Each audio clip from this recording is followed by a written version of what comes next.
Muito bem-vindos ao Empower Podcast e hoje temos uma convidada muito especial, Fabiana da Costa Araújo. Ela é neuropsicopedagoga e está aqui para nos falar um pouco do papel da educação na prevenção do transtorno narcisista na infância. E este é um tema de suma importância, não é?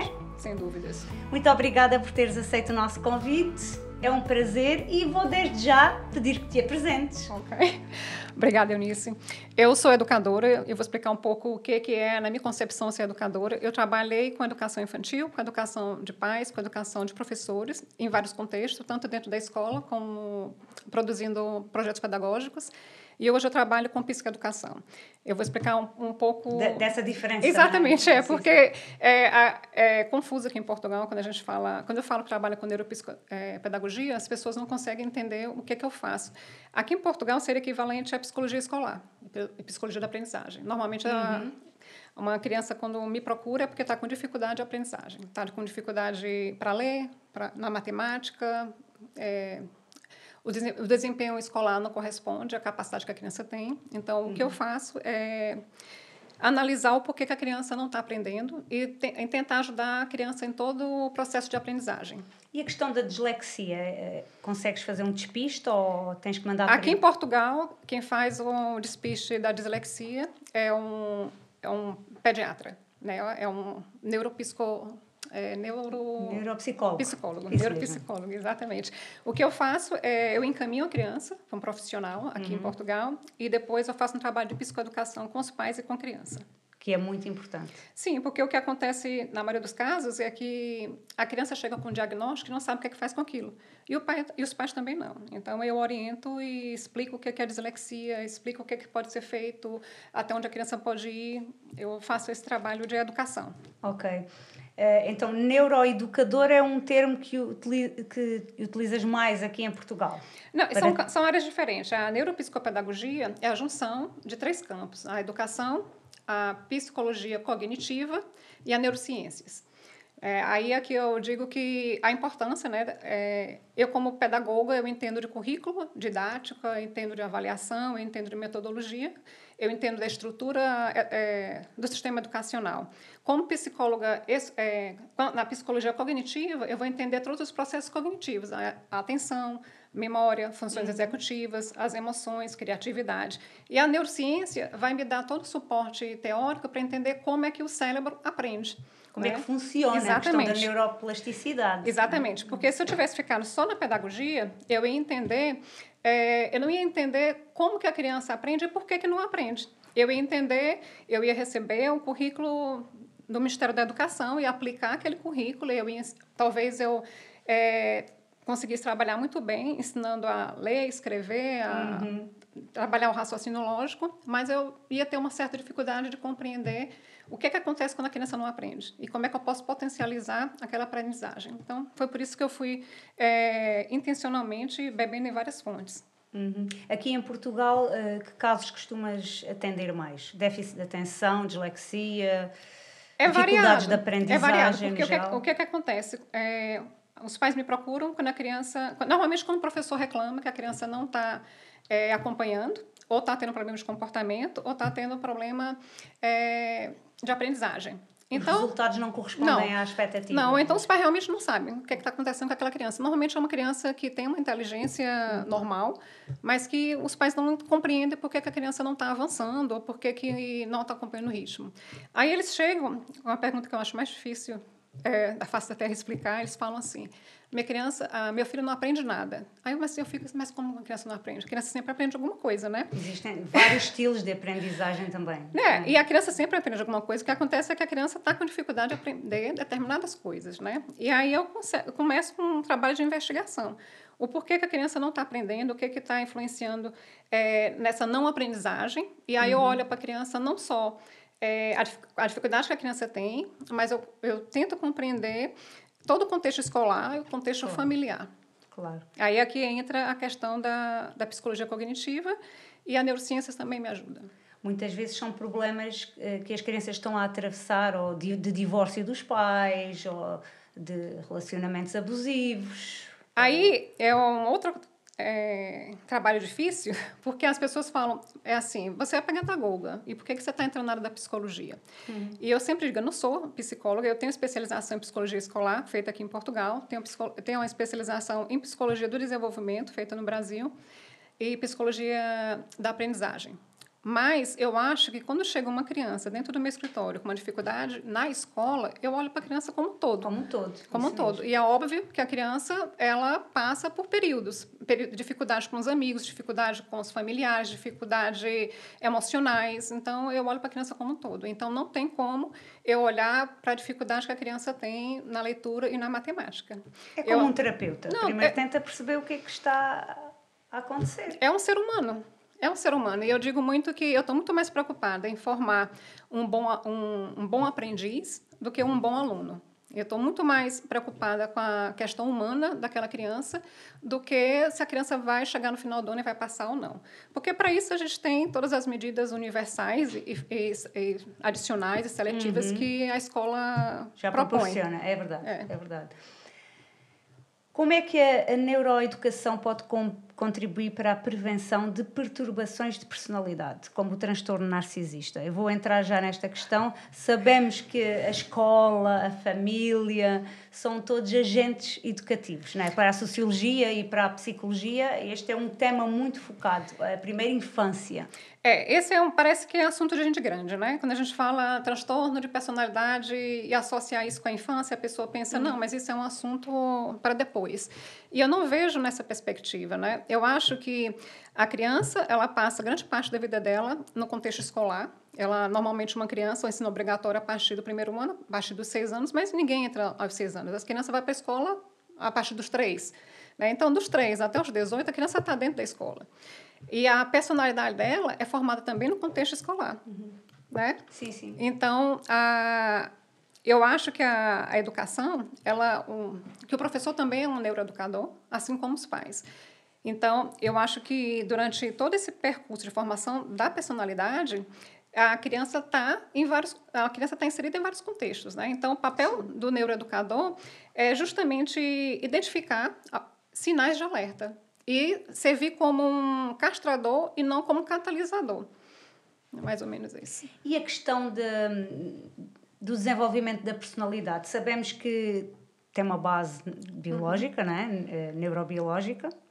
Então, e os estudos revelam que a maior parte vem do pai, assim como o autismo, não é? Mas se um pai tem um perfil narcisista, claro que isso se aprende, não é? Tu vais-nos falar aqui um pouco mais, mas também tem uma base também biológica, não é? Existe uma base neurobiológica no transtorno de personalidade narcisista, né? Existe essa combinação da genética, mas a pesquisa também ela está aí para comprovar que o ambiente ele tem um peso mais significativo.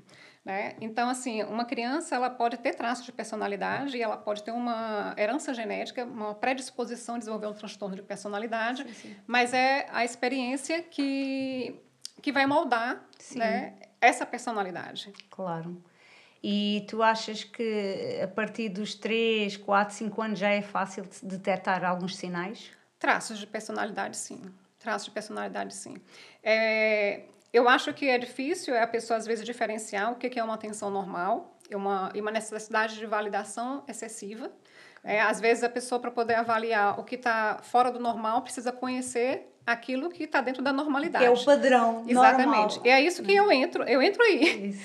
Esse é o meu papel, porque é a mesma coisa que quando você pega uma criança que tem um transtorno de desenvolvimento, como autismo, hiperatividade, dislexia, tem muita gente que não conhece os sinais de um desenvolvimento normal. Então, entra o papel do profissional. Muitas vezes o que eu acho que acontece é que a pessoa faz vista grossa. Tem muitos pediatras, e eu respeito o trabalho de vários de outros profissionais, mas que não olham, mas não se preocupam. Por exemplo, a dislexia é uma coisa bem comum. Muita criança tem atraso na linguagem, tem trocas de fonemas. Números também. Tem. E aí chega um especialista, ele fala, não, mas eu não posso diagnosticar porque a criança ainda não está no terceiro ano, e só pode ser diagnosticada a partir do terceiro ano. Sim, a criança só pode receber um diagnóstico de dislexia a partir do terceiro ano, porque a dislexia é uma dificuldade específica de aprendizagem da leitura, e você não pode diagnosticar uma dificuldade com leitura quando a criança não está lendo ainda, né? Mas você pode identificar sinais precoces de que a criança ela possui algum atraso e você pode intervir, né? Então, a mesma coisa em relação à questão do transtorno de personalidade.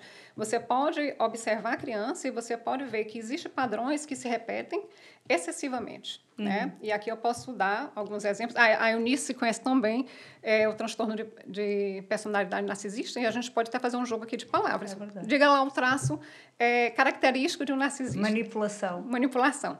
Então, assim, sabe que todo mundo fala assim, as crianças gostam de manipular. A criança chora para chamar atenção, né? Todo mundo sabe, a criança, o comportamento, ele tem função. Então, tem criança que necessita de atenção, tem criança que quer conseguir alguma coisa, tem criança que quer fugir de alguma atividade, então existem as funções de comportamento. Mas quando você percebe que a criança constantemente utiliza, né, de estratégias de manipulação para conseguir alguma coisa, você pode ficar de orelha em pé. Mas não é só isso, aí você vai juntando uma coisa com outra. A criança ela constantemente utiliza estratégia de manipulação, mas também é uma criança que ela é altamente crítica com o outro. Ok, outra coisa. A criança é uma criança que ela necessita de validação. Ok, outra coisa. Então, você vai observando um conjunto de traços que indicam que a criança tem esses traços e devem ser, como é que se diz, confrontados. São traços de personalidade, não é? Dizem que a personalidade é formada até aos 7 anos. Durante a vida toda, né? Porque, assim, o que acontece? Como o cérebro é plástico... A neuroplasticidade. Exatamente, é isso. Antigamente, a gente tinha aquela coisa de falar, pau que nasce torto, morre torto, né? Nunca se Mas, graças a Deus, tem a neurociências aí para poder comprovar que, enquanto a gente está vivo, a nossa célula está se modificando. E, graças a Deus, porque se não fosse assim, os terapeutas não teriam trabalho, né? Como é que a gente ia modificar o comportamento, né? Então, quando a pessoa fala assim, o papel da educação é justamente esse, né? Quando você aprende, um neurônio se junta com o outro, né? E você forma uma rede neuronal. E para você modificar, você faz um trabalho, como é que se fosse, você constrói uma outra rede. Então, o papel da educação, ali, tem uma rede que já está construída. A criança já tem um padrão de pensamento distorcido. O que é que você faz? Você vai construir outros padrões, né, para poder quebrar aquele que foi construído de uma forma desadaptativa. Mais ou menos isso. E essa forma, geralmente, vai se desencadear nos próprios lares, nas casas, nas escolas. O que acontece é que as primeiras experiências, porque os primeiros anos de vida, do 0 aos 6 anos, é quando o cérebro está ótimo para a aprendizagem. E onde é que a criança está? Os primeiros anos de vida? Com os pais. Então, os pais, eu costumo dizer que são os primeiros neuroeducadores. Só que, muitas vezes, os pais não têm noção do que estão fazendo, né? E elas agem por... Eles copiam aquilo que nós fazemos. Porque a criança aprende por imitação. Imitação. A criança aprende por imitação. Existe a questão da modelagem, né? E, para a sorte da criança, muito raramente o narcisista se casa com o outro, né? Então, sempre existe um que é narcisista e o outro que é codependente. E aí, o papel desse que é codependente é importantíssimo, né? Porque ele é que vai, como é que se diz... castrar esses tipos de pensamentos distorcidos, né, enquanto o outro está catalisando, né, porque um estimula, né, e o outro tem que estar atento para poder contrabalancear. E nas escolas, a questão da subjugação tem-se visto cada dia mais, e através das redes, das mídias.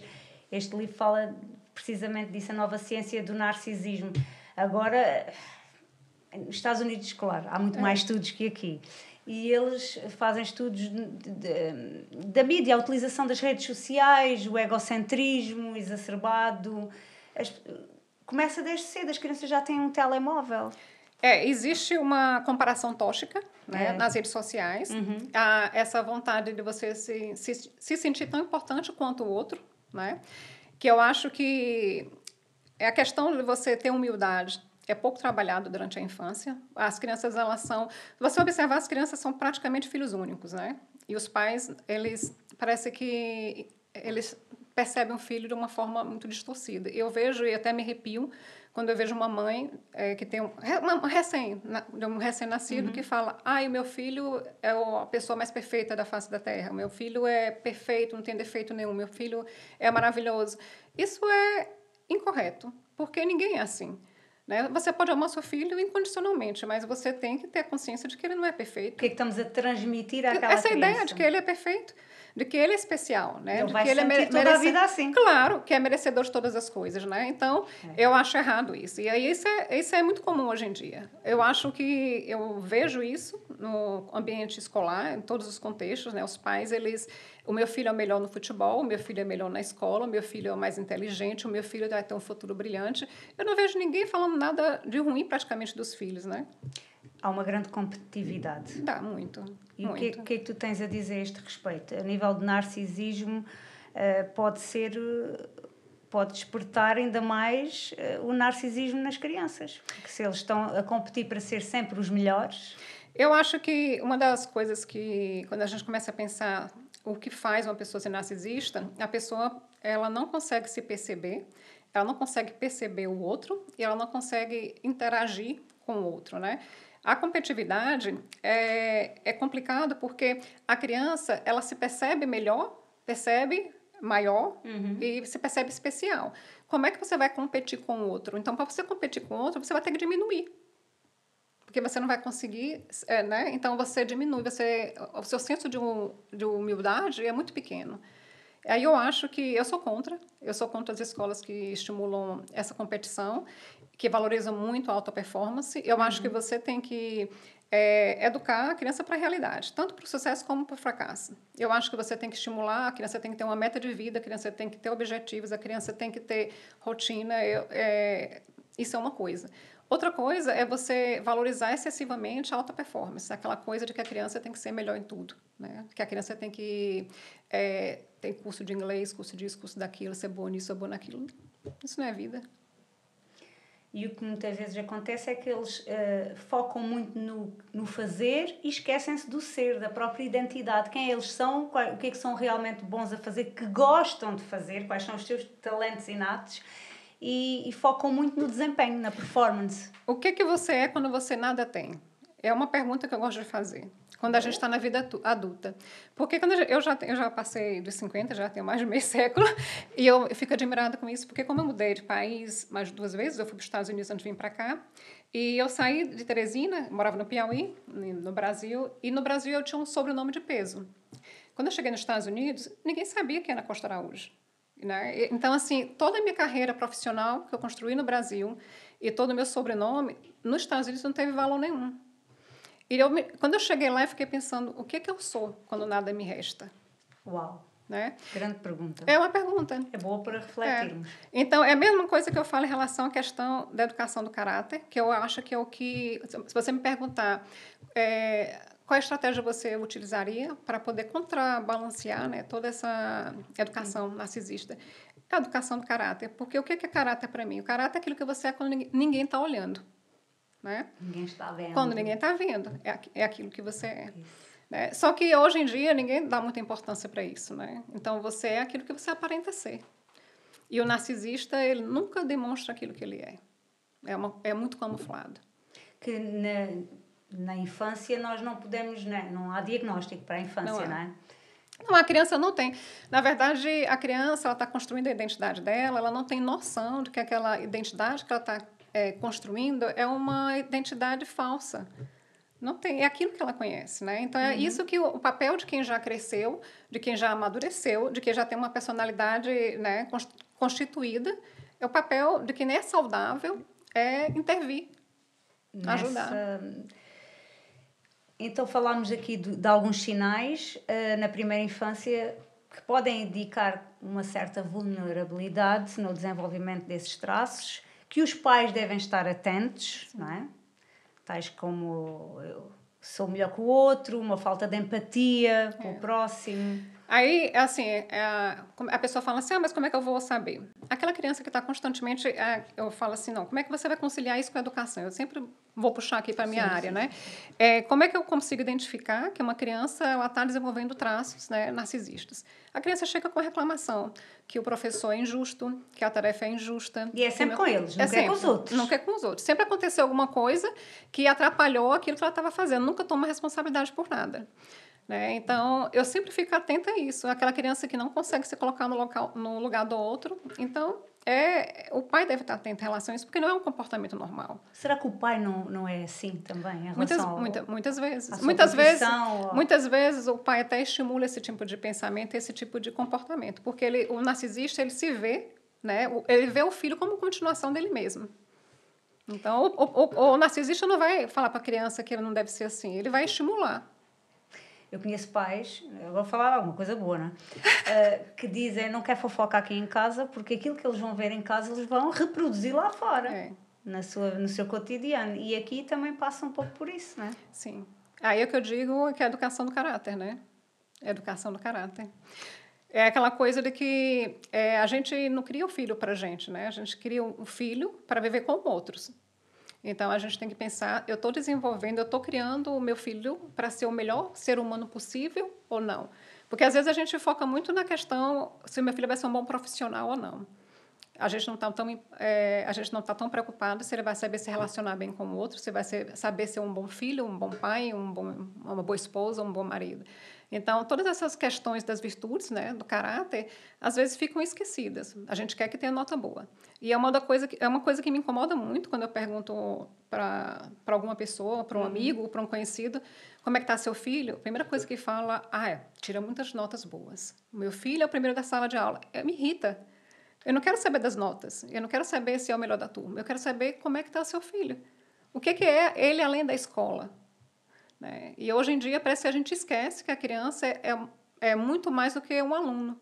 Uhum. E eu estou aqui como educadora, né? Eu deveria estar defendendo os alunos, mas eu gosto de desconstruir um pouco isso. Eu não olho a criança apenas como aluno. Acredito que sim. Mas há crianças que têm uma necessidade especial de atenção. Quando chegam ao teu gabinete, tu notas que há crianças que realmente têm muita necessidade, muita carência afetiva, uma dependência.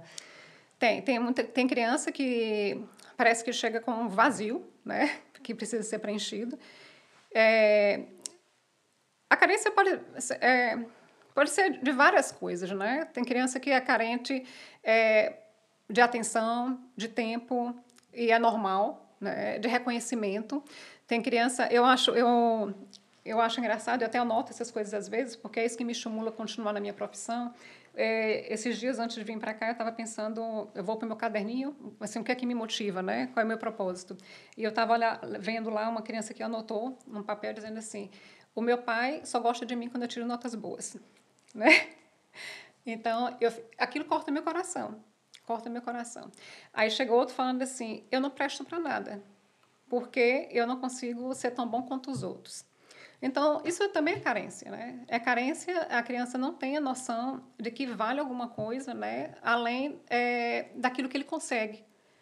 Então, uma criança, às vezes, cresce com essa sensação de que eu não tenho valor, eu sou incapaz, ninguém gosta de mim, se eu fizer alguma coisa errada, ninguém vai gostar de mim. Então, essa ideia de amor incondicional é uma coisa, muitas vezes, inexistente. Então, isso favorece o desenvolvimento de pensamentos distorcidos.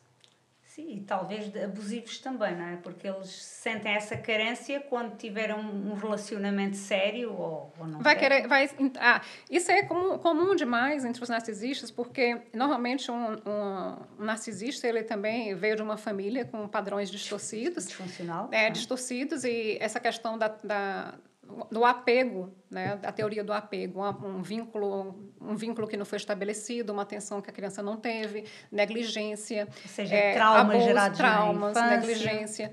Então, a criança ela encara a vida como, não, todo mundo tem que me compensar. Eu não recebi dos meus pais, agora você tem que me compensar. Você tem que me dar todo o amor que eu não recebi. E não é justo. Não tem culpa disso. Não é funcional. Então, assim, agora você é o meu objeto, eu idealizei como é que você tem que ser e você tem que corresponder àquilo, porque eu mereço. Entende? É um pensamento que é distorcido, mas ele é... Mas eles sofrem também. Eles sofrem. Eu acho que um narcisista deve ter uma vida horrorosa, né? Primeiro porque não consegue se conectar com ninguém. Todas as relações, elas são construídas à base do intercâmbio de alguma coisa. Não é uma coisa sincera, né? Eu só estou com você enquanto você me dá alguma coisa. Se você não tem nada para dar, esquece. Né? Então, eles acabam ficando sós. Sim, sim. E sempre com aquela carência, aquela falta do preenchimento do vazio, como tu dizias, que há pessoas que chegam lá e têm um nada buraco, é suficiente. Não. Você pode ter a melhor pessoa do mundo ao seu lado, mas se você né, é um narcisista, nada nunca é suficiente. Você pode ser o seu melhor, não vai ser bom. Fabiana, existem diferenças entre uma criança que apenas tem necessidades de atenção, uma atenção normal, e uma criança que apresenta padrões já mais rígidos de autoexaltação ou falta de empatia pelo próximo? Existe diferença, porque a atenção todo mundo quer, né? Então, é o que eu estava falando anteriormente, a questão é você observar a frequência e quanto aquilo está dentro da normalidade ou não. Porque, às vezes, é excessivo. É aquela criança que nas relações, é uma criança que ela quer ser o centro das atenções e ela quer que todo mundo funcione de acordo com a expectativa dela. Né? Então, isso não é normal. É normal uma pessoa querer atenção, todo mundo quer atenção, porque nós somos feitos para conexão. Né? Então, mas uma criança que está constantemente, né, fazendo de tudo para poder conseguir essa atenção, ser o centro das atenções, é disfuncional. E aí você pergunta, o que é que eu posso fazer para poder ajudar? Sim. A criança tem que ser confrontada. Né? A criança não ser, às vezes, os pais falham nesse aspecto, né? Porque dão mais atenção ainda, né? Reforçam ainda mais esse padrão. E aí é que está, os pais têm esse papel de educar no sentido de que falar que a criança não é o centro da atenção, nem tudo gira em torno dela.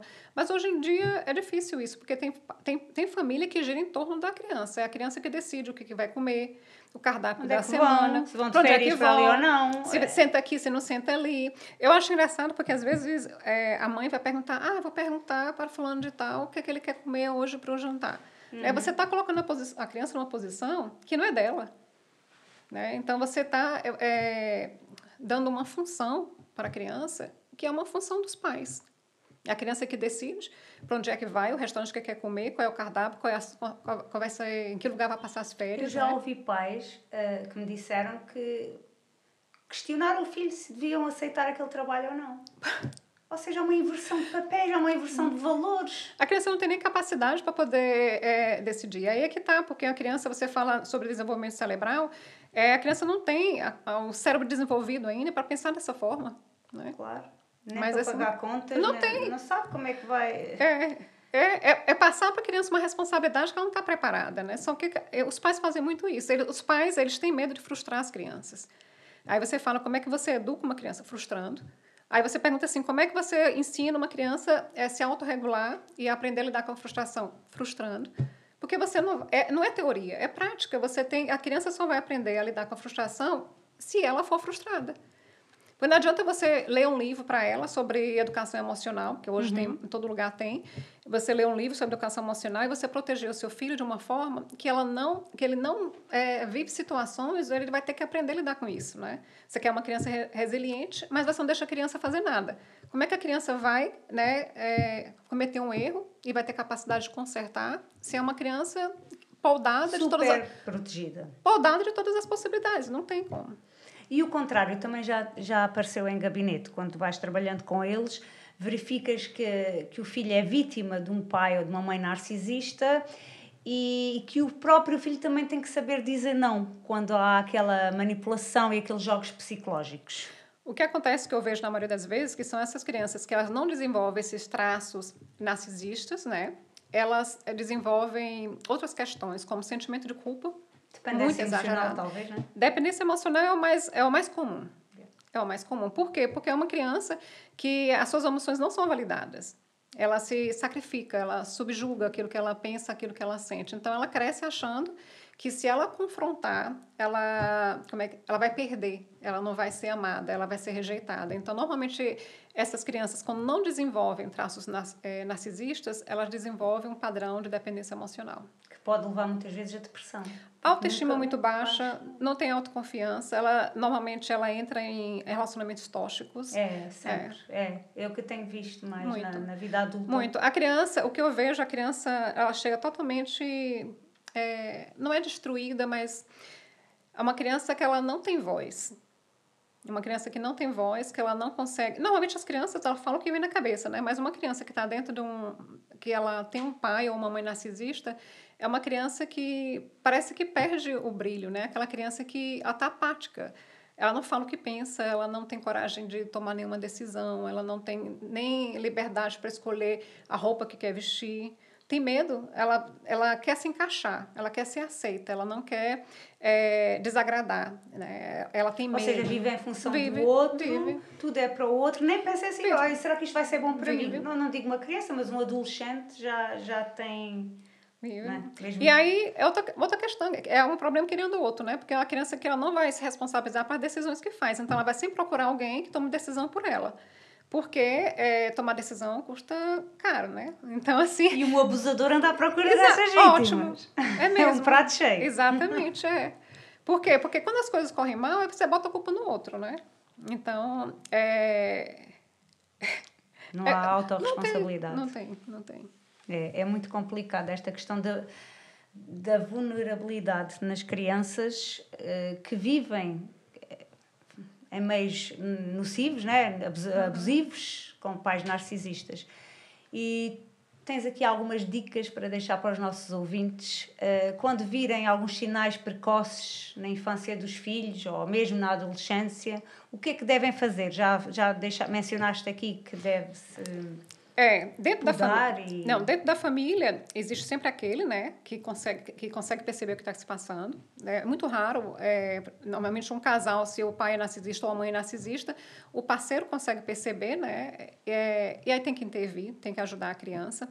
O profissional da escola, quando percebe, né, que a criança tem esses padrões, eu acho que é importante fazer uma educação socioemocional, né, proporcionar situações, né, que a criança tenha a possibilidade de aprender, né, sobre si mesmo, sobre o outro, desenvolver empatia, gratidão, resiliência, todas essas virtudes, né, que são importantes e que não são valorizadas. Inteligência emocional nas escolas, que é muito importante. Inteligência emocional, Saber se colocar no outro, eu acho que é uma coisa muito importante. Saber celebrar o sucesso do outro é uma coisa que você vê muito pouco. Muito pouco. Mas é muito importante. Você vê, às vezes, eu acho muito bonito quando eu vejo uma criança torcendo por outra. Mas não é uma coisa muito comum, porque normalmente a criança quer que o outro perca, porque ela quer ganhar. Né? Cá está, falando de competitividade, ao rubro. Exatamente. Então, eu acho que pequenas coisas que os pais podem fazer é estimular a criança, né, a ser grata, ser grata nas pequenas coisas, estimular essa questão de você estimular a criança a falar bem e reconhecer a qualidade do outro e não ser tão crítica e não estar valorizando tanto os defeitos, porque o que eu vejo, né, que as pessoas são muito críticas umas com as outras. Você faz 10 coisas certas, faz uma coisa errada, o que você fez errado está marcado para o resto da vida. Né? Então, é sempre importante você falar para a criança, né, que errar é normal, né, que a pessoa não deve ser, como é que se diz, penalizada a vida toda porque cometeu um erro, né, que o errar faz parte da vida. Claro. E aí a criança tem que ser estimulada realmente a abraçar o ser humano como o ser humano é, né, e não existe ninguém perfeito. A psicologia e a sociologia têm estudado muito os estilos parentais. Sim. O que é que tu achas em relação à parentalidade aqui exercida no âmbito de uma família com alguns traços narcisistas ou com filhos narcisistas? Como é que deve ser? Dentro dos 4 estilos parentais, o que predomina dentro de uma família com a presença de algum narcisista é o estilo autoritário e o estilo negligente. Né? Então, ali a gente tem 2 extremos. Um pai que é muito autoritário ou então aquele que não se importa, né? Que não presta atenção. Exatamente. Então, eu acho que uma combinação é importante, né? Porque existe momentos que você precisa exercer a sua autoridade, né? Sem autoritarismo, mas você precisa ter autoridade como pai. Né? A criança precisa sentir que tem alguém, né, que toma as decisões. E você também precisa, de uma certa forma, ser permissivo, não no sentido de deixar a criança fazer tudo o que quer, mas a criança tem que ter algum poder de decisão, pelo menos nas pequenas coisas. Né? Aquela mãe, e eu acho que tem algumas que vão me odiar, que vou falar isso, mas eu não consigo perceber por que as mães têm 4 filhos e colocam roupas todas iguais, todos os filhos vestidos da mesma forma. E a criança não tem a opção de escolha. Eu nem conseguia, que a minha sempre foi diferente. Não é? Não é? Mas assim, nas pequenas coisas, né? Você São percebe, todos diferentes. São todos diferentes, mas às vezes os pais não enxergam isso. Né? Então, eu acho que em relação à questão dos estilos parentais, tem muitos pais que eles não têm noção de que a forma como ele está educando seu filho não proporciona um desenvolvimento saudável. Essa questão da autoridade, pais muito autoritários criam crianças inseguras, sem autoconfiança. E os permissivos E os permissivos, quando abrem muito... são pessoas que não sabem tomar decisão. Filhos de pais permissivos são pessoas que não sabem tomar decisão. É uma geração, como se diz, a geração Z é o da pastilha elástica, que vocês dizem da chiclete. Não, quebra com muita facilidade. Uma coisa que eu observo hoje em dia é que esses jovens, né, na faixa de 20 e poucos anos, eles não têm essa capacidade de gerir vários problemas ao mesmo tempo, né? Então, eles ficam... Acontece qualquer coisa na vida, aquilo dali é catastrófico, né? Não consegue lidar com... Porque todo mundo na vida, a gente não tem como apertar um botão de pausa e falar, não, eu estou com um problema financeiro, agora não vou cuidar da saúde. Na vida real, a gente tem que lidar com a questão financeira, com a questão da saúde, com a questão do filho, com a questão... com tudo. Mas hoje em dia o que a gente observa é que as crianças não têm essa habilidade, né, de lidar com muitas coisas ao mesmo tempo. Né? Eles vivem numa bolha. Numa geração, numa bolha, mas é bolha virtual. E tudo se resolve, é muito rápido. Então a vida não é rápida assim. Eu acho que eles não têm, eu acho que hoje em dia. Eu acho que é pela própria falta de oportunidade de conviver com o outro, porque hoje em dia as pessoas convivem pouco com aquilo que é diferente, né? Eles não constroem essa capacidade, né, de resistir, de persistir, né? Desistem com muita facilidade. É por isso que eu acho que os relacionamentos acabam sendo muito superficiais, né? Porque acaba, esse aqui não está bom, então troco, vou para outro, né? Então, não existe essa persistência em relação a nada.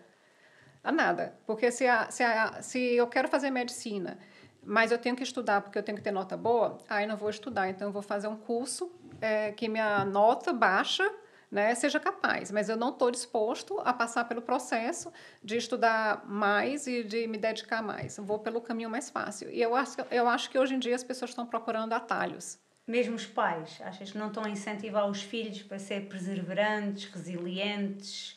Existem os dois extremos também, né? Existe aquele pai, né, que exige muito dos filhos, né? E existe aqueles que não exigem nada. Aí eu acho que em tudo na vida é o equilíbrio.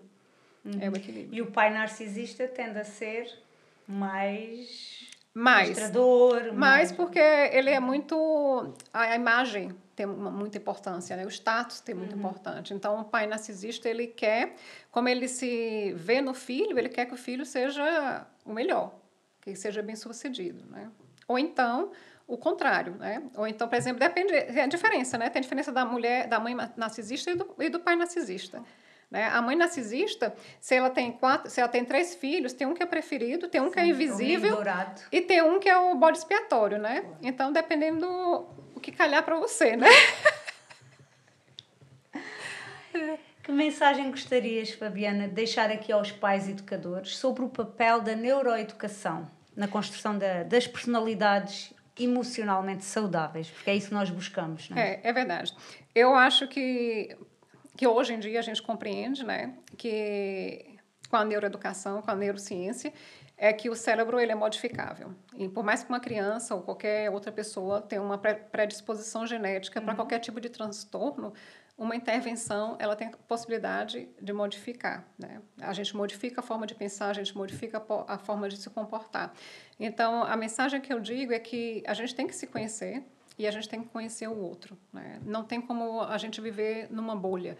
Então, assim, e a gente não pode... A gente tem que ir além de si. A gente não vive para a gente não cria o nosso filho para nós. Né? Então, a gente tem que perceber que o meu filho vai ter influência no filho do outro, que vai constituir também uma outra família. Se você foi vítima de um narcisista, eu acho que, eu sempre digo isso para as mães, né? Você está sofrendo porque você foi vítima de um narcisista, então fique atenta. Fique atenta para você não repetir e não contribuir para que seus filhos também não se transformem. São cíclicos, né? Para que seu filho não se transforme. Né? Eu acho que quem é vítima de uma pessoa que tem um transtorno de personalidade sabe o quanto que é difícil, né? Quanto que isso é destrutivo. Então, acredito que sim. E por isso temos de ter estratégias certas para a prevenção e intervenção precoce, né? na infância e eu acho que quando a pessoa fala assim, mas eu não sei o que é intervenção precoce, esquece intervenção precoce e educa a criança no caráter. Valores, os vossos valores. É uma receita que dá para tudo. Para a vida, os nossos valores. Sabe aquele bolo de vó? É isso. É aquela receita que serve para todas as coisas. Você está falando, o que é que eu faço para o meu filho ter sucesso escolar? Educa para o caráter. A pessoa, mas o que é que tem a ver? Tem a ver, porque o caráter, a gente tendo um caráter educado, a gente tem disciplina, a gente tem determinação, a gente tem bons hábitos. Então, eu acho que é um remédio santo para todas as coisas. E a questão dos hábitos é algo que não falámos ainda, não é? Não, ainda não. Mas seria interessante, mesmo num próximo capítulo. É verdade, isso aí eu acho que a gente poderia fazer um outro podcast só para poder falar sobre o poder dos a questão hábitos, do caráter. Mesmo, desde a infância.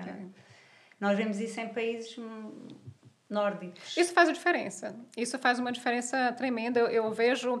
Existe diferença entre o Brasil, Portugal e Estados Unidos. Eu morei nos 3 lugares. E eu vejo que, em alguns lugares, essa questão de você formar um caráter é mais forte do que o outro. Né? Então... A entreajuda é maior nos países mais quentes, tropicais, digamos assim? Eu acho que os países latinos existe um senso de cooperação bem maior, né? As pessoas se ajudam. Também senti isso quando vivi lá. Sentiu, né? Então, eu acho que existe. É engraçado porque a minha filha mora nos Estados Unidos, eu morei lá também, e o meu genro é americano. E o meu genro lhe faz muita confusão, ele não consegue perceber, porque quando a gente toma uma decisão na minha família, a gente pergunta para os tios, para os primos, todo mundo se envolve, né? Então, porque na nossa família, a nossa família não é só pai, mãe e filho. Nossa família também tem tio, também tem primo, também tem todo mundo. Então, mas isso não faz sentido, não. A nossa família, ela se estende. Ela se estende. Então, acho que essa é uma diferença. E os países africanos também são assim. E aquele ditado que fala que para criar uma criança é necessário uma vila, que é um ditado africano, né? Isso é verdade, ninguém educa um filho sozinho. Aí as pessoas têm essa ilusão, dizendo assim, não, eu vou educar meu filho como eu quero e eu vou ter o controle de toda a situação. Não tem.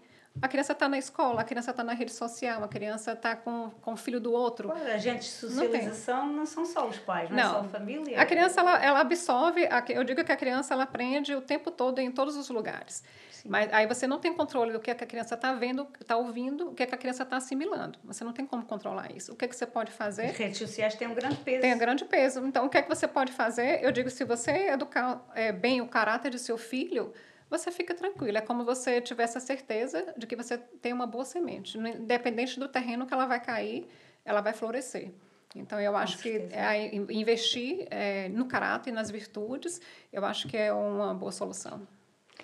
Fabiana, onde é que os nossos ouvintes te podem procurar? Quais são as tuas redes sociais? Não sei se podes falar. Eu trabalho em Lagoa, aqui em Portugal. Mas eu também posso ser contactada no Instagram, Fabiana Costa Araújo. No online também? Eu também tenho. Atendes online também? Atendo online. Eu trabalho com... Na verdade, grande parte dos meus atendimentos são online. Eu trabalho com muitas mães brasileiras, trabalho com o público brasileiro aqui também, e trabalho com estudantes em Coimbra que têm dificuldade de gerir... de aprendizagem? Não é nem dificuldade de aprendizagem, é dificuldade de gerir situações da vida, conciliar a vida com o estudo, que eu acho que é uma dificuldade que eles têm. Né? Tem muitos estudantes que chegam aqui e têm essa dificuldade de estudar, se socializar, e aí eu ajudo nesse aspecto também. Né? Porque... quando a pessoa fala de aprendizagem, a aprendizagem engloba muita coisa, né? Então, atenção, memória, emoção. E a emoção tem um papel muito importante. Uma pessoa que não está bem emocionalmente, ela não consegue aprender. É verdade. Muito obrigada, Fabiana. Eu que agradeço. Estamos a chegar ao fim do nosso podcast sobre neuropsicologia. Neuropsicopedagogia. Psicopedagogia, não, agora já é erro meu. É uma palavra grande, não? Tenho que me perdoar. Não, é por isso que eu resumo, eu falo assim, eu sou educadora, mas as pessoas pensam que educadora, então é professora da educação infantil. Eu falei assim, não, eu já fui, mas eu não sou mais. Mas assim, por isso que eu digo, eu sou educadora, porque eu trabalho com educação e eu acho que a educação engloba todas as coisas. E o meu muito obrigada pela tua presença aqui, acrescentou muito na minha vida, esclareceste-me aqui alguns insights que eu já tinha, esta questão da psicologia cognitiva na idade, na infância, na primeira infância e também na infância. É importante os pais se preocuparem e procurarem ajuda. Eu acho que não se deve subestimar, porque muitas vezes os pais subestimam. Eles não estão... Eu acho que a educação ela tem que ser intencional. Você tem que saber o porquê que você está educando seu filho e para quê. Não pode ser aquela coisa assim que, não, eu vou dar comida, vou dar banho e vou dar uma casa. Não é? Então, você tem que ter uma intencionalidade educativa. Da mesma forma como uma escola tem um currículo e pensa detalhadamente no que vai ensinar para a criança, os pais também têm que pensar. O pai também tem que estar atento o que é importante ensinar para o meu filho ou não. Então, assim, se surgir situações de conflito, se surgir situações de luto, de crise, como é que eu quero que o meu filho reaja, né, nas situações difíceis? É uma coisa que os pais não pensam. Não pensam. A vida passa rápido e normalmente os pais estão preocupados se a criança vai ter suficiente, muito para bom ou mais. Exatamente. É económico, é o financeiro. Esquecem-se da parte emocional que às vezes é preferível ter menos, viver com poucos recursos e ter mais tempo para eles e dar mais a nível... É um tempo que não volta atrás. De amor, não é? É um tempo que não volta atrás. Eu vejo muitos pais que chegam nessa faixa etária, né, de 50, eu digo porque eu tenho um lugar de fala, porque eu já tenho mais de 50 e já sou avó, e você olha para trás e você pensa assim, o tempo não volta para trás. Então, tem muitas coisas que você gostaria de fazer e que você não tem mais tempo. Então, eu acho que os pais têm sempre que lembrar isso. Né? Tem um período ali da vida dos seus filhos que realmente você não tem como voltar, reconquistar, refazer. Então, acho que precisa ter um investimento. Nem que você viva a sua vida depois, mas eu acho que se você decidiu ser pai ou mãe, você tem que ter uma intencionalidade em relação à educação. Não é deixar ao vento, sem direção.